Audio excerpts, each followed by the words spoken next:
Hi. Hey, Graham. Hey, Dad.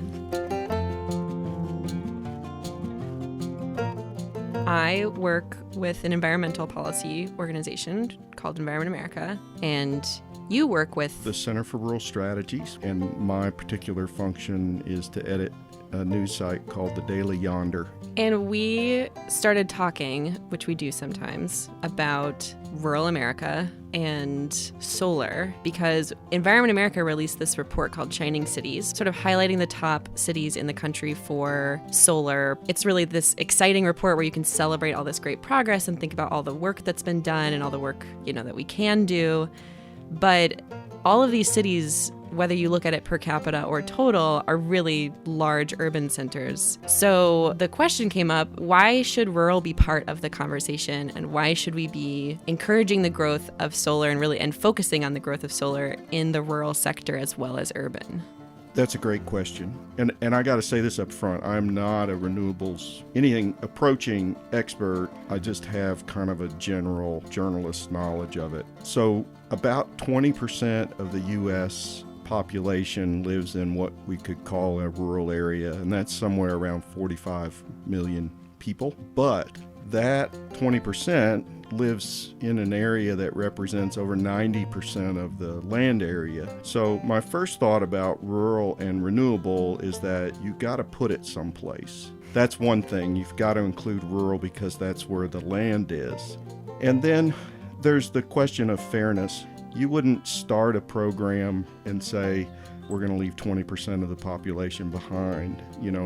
That's a non-starter. Yeah, and I think going off of that, there are a lot of benefits to solar, like cleaner air and water and less carbon emissions. And in the case of rooftop solar, producing energy right where you use it, more grid resiliency. Like there are tons of benefits to solar, and those benefits should be available to all communities. And rural is absolutely a part of that conversation too. Another part of that has a lot to do with the rural sector is that solar and renewable energy is non-extractive. I grew up here. The mountains are a big part of our heritage here and our culture, and mountaintop removal is a really dramatic example of how extractive energy sources impact a culture and a region and the wildlife, and I think is a big part of the reason that I got into working with renewable energy is seeing mountaintops disappear. And as you said, the history of coal mining, all of the ways we get at fossil fuels, there's the potential for a huge disturbance, and some of it is just catastrophic. The tradition within the energy field has been that the wealth is generated within an area and then flows out. So the cool thing about solar is that you're capturing the energy that's there, and you are benefiting communities that have traditionally paid a pretty high cost for helping power the rest of the country.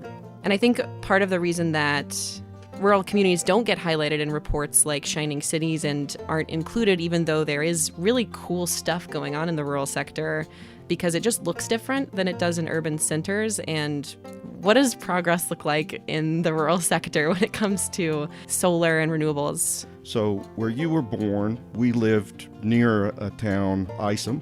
You could have every house in the area solar and it wouldn't show up versus LA and Honolulu. But we know that the Mountain Association, a nonprofit based in Berea, Kentucky, has worked with businesses in the community, including the grocery store where we shopped, where we bought you your juice boxes and whatnot when you were young. The IGA there has installed solar panels, and then breeding, plumbing, and electric, where we bought many an item for the house, and Tim Breeding and his family have run that for decades. He installed solar on his business there. Those are examples of two small businesses, but within ISOM, what percentage of the pivotal businesses are solar? So one way to look at it is, how do you measure impact within a particular community when it's on a smaller scale than that? And I think these stories give you a very good picture of that. And it's not data that is going to jump off the page, but the projects and their impact, how they help people in communities, can be substantial. Did you know that the Kentucky Coal Museum has solar on its roof? No. It saves them money. Oh, that's cool. Yeah. And you can be proud of work that you or your family have done in the coal industry and embrace solar power simultaneously. It's not an either or. Well, thanks for chatting with me. I appreciate it. Well, I haven't even bragged about you yet. Dad, your mother and I not are in front of so my coworkers. We're so proud of the work you've done. I'm proud of you too. And I think we've got special treat dinner coming in. I think a little bit. Mom is almost here with dinner, so I guess we'll have to wrap up. All right. So I'll see you at dinner. Yum.